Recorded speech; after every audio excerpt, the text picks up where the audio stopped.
Powerful flares just erupted on the Sun, and their effects are lashing Earth. Some of the most powerful flares our Sun can muster have just erupted, each directed in such a way to have a noticeable effect here on Earth. On May 5th, an X1.3 flare and an X1.2 flare erupted from active sunspot cluster AR3663 at 6:01 and 11:54 UTC, respectively, according to NOAA's Space Weather Prediction Center. Each flare produced a radio blackout here on Earth, and we may see ongoing effects if there were accompanying coronal mass ejection CMEs that hurl charged particles in our direction. It's not a certainty. The UK Met Office notes that no obvious Earth-directed CMEs were observed. However, as the coronagraph technology used to see CMEs is currently either unavailable or limited, there may very well have been a CME that we did not catch sight of. At time of writing, there are 9 sunspot clusters that were regions on the side of the Sun facing our Earth, with more than 150 sunspots between AR3663. However, and appears to be the most active, it appeared on April 30th and has to date emitted 14 M-class flares and 3 X-class flares, the second most and most powerful flares the Sun can produce. Scientists predict that more M-class flares will emerge from the region and maybe another X-class or 2 before it rotates to the far side of the Sun away from our Earth.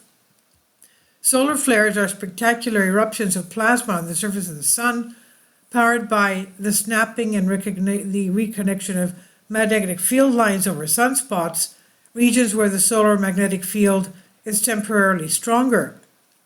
The flashes of X-ray and ultraviolet light associated with these explosions can lash Earth's ionosphere on the sunlit side, causing temporary radio blackouts.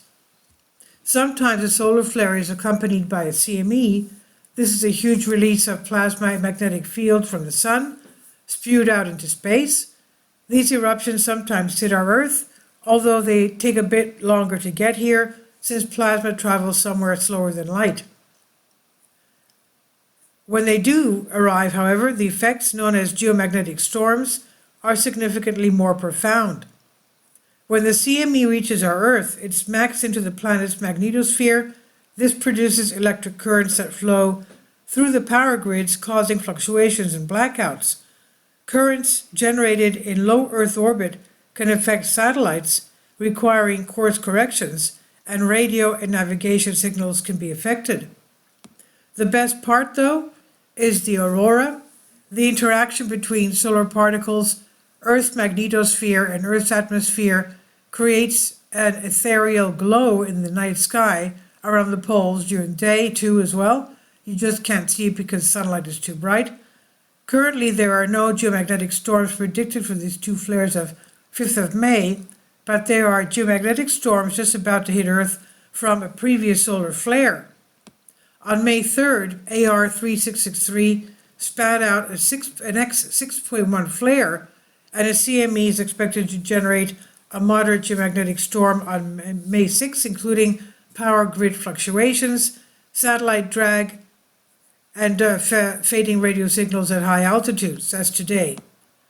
Aurora, the NOAA also notes, may be seen as low as New York, to Wisconsin, to Washington State, because AR3663 is now rotating away from Earth. Any more eruptions in the days to come are likely to have a much smaller effect, even for X-class flares. But not to worry, we're currently right in the swing of the peak of the Sun's 11-year activity cycle. No doubt more solar shenanigans loom for the months ahead. And this is from Science Alert by Michelle Starr. Please leave your comments. Thank you for your support. Support my Patreon account. The daily posts are 5 videos daily, and they are totally different from what I have on my YouTube channel. Thank you so much for your support and that you find all my content so interesting. You'll find the Patreon account details in the description box below.